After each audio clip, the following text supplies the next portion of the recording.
Bonjour à tous et bienvenue sur cet update H1 de la méthode du Bitcoin. Ça a un petit peu bougé, donc on en profite pour refaire un tour sur les charts. Voilà, donc on parlait tout à l'heure de l'affaiblissement de la force acheteuse, donc l'affaiblissement de ce rebond qui a été initié et structuré hier. C'est matérialisé ici par donc cette divergence. Voilà. Euh, Ici, voilà. Hop là, pardon. Donc nous avons un cours qui monte, mais une force acheteuse qui, elle, décline en enchaînant des sommets descendants. Elle est validée puisque nous avons ici un cross bear, hein, donc nous sommes revenus dans la zone inférieure. Ce qui a donné, ce qui a déclenché eh bien, un mouvement de retracement, l'entame d'un mouvement de retracement.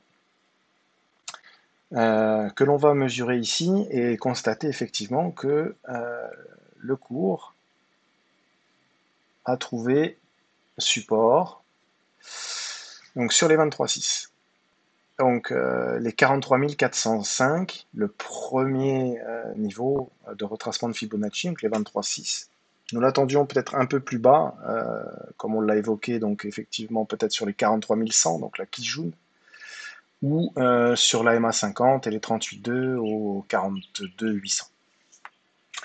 Voilà, donc pour l'instant, les acheteurs se sont remanifestés ici et essayent de pousser le cours à sortir en fait de cette zone des 44 000, 44 200, où nous avons une confluence de différents niveaux, obstacles et résistances à la progression du cours. Alors, c'est plutôt positif, mais on doit quand même malgré tout se méfier, faire attention, on va laisser le FIB. Parce que ici, au vu des résistances que nous avons là, et du fait que le mouvement s'affaiblisse, on pourrait tout à fait dessiner une structure comme celle-ci. Voilà. Avec un double top pour repartir un petit peu plus bas. Donc attention, hein, effectivement, ça pousse un peu, mais on est toujours dans les mêmes zones et nous n'avons pas fait de nouveaux sommets. Là, le niveau à avoir en tête, c'est 44 400. C'est aller faire un nouveau sommet. À partir de là, un peu plus haut, nous avons les 44 688. Là, ici, 44 688 est l'objectif des boules là à très court terme. La structure qui se met en place ici, c'est pour essayer d'aller s'installer au-dessus des 44 688. Vont-ils y arriver ou vont-ils être repoussés par les birs de manière à laisser aussi eh bien, dégonfler les indicateurs? On voit que notre indicateur maison s'approche de sa zone de surachat. Voilà, on pourrait très bien. On a un RSI voilà, qui est en phase descendante aussi, qui pourrait recross bear. Là, en fait, c'est à double tranchant. C'est soit on passe, soit on fait un double top et on va chercher plus bas, donc peut-être sur les niveaux que je viens de vous évoquer. Donc voilà, peut-être sur les 42 800, quelque chose comme ça. Donc attention, faut surtout pas trader la sortie de cette zone parce que pour le moment, on n'y est pas et on a plutôt, alors il faut voir comment ça va évoluer, hein, mais là, à très court terme, on a plutôt quelque chose qui se dessine comme ça. Donc, si cette bougie ne vient pas à faire un nouveau sommet, nous aurions donc un sommet, un creux, un sommet plus bas que le précédent.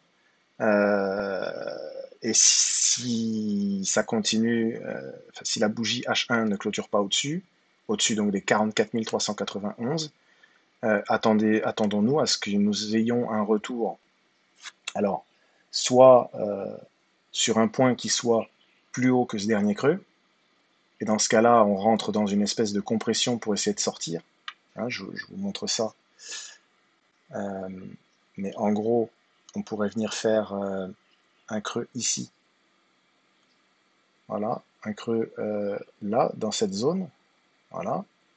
Et ensuite, si le creux est est plus haut que le dernier creux, nous avons une espèce de compression, hein.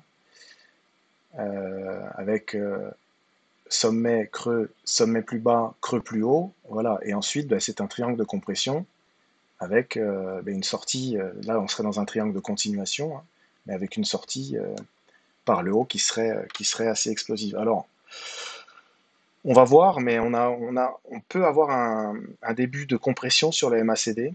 On peut voir ce début de compression. C'est cette bougie H1 qui va nous dire un peu ce qu'il en est. S'il n'en arrive pas à clôturer au-dessus des 44 400, attendons-nous à retester donc ce niveau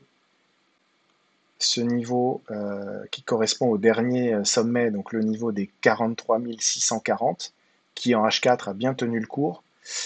Et si jamais ça ne tient pas, il faudra surveiller les 23,6, donc en 43 405, de manière à ne pas voir la formation de ça. Hop, donc avec un break de ce niveau-là, ce qui nous conduirait certainement au niveau d'en dessous, donc au 42 800. Voilà, donc attention, évidemment, nous vous tenons informés. Je vous remercie et à demain.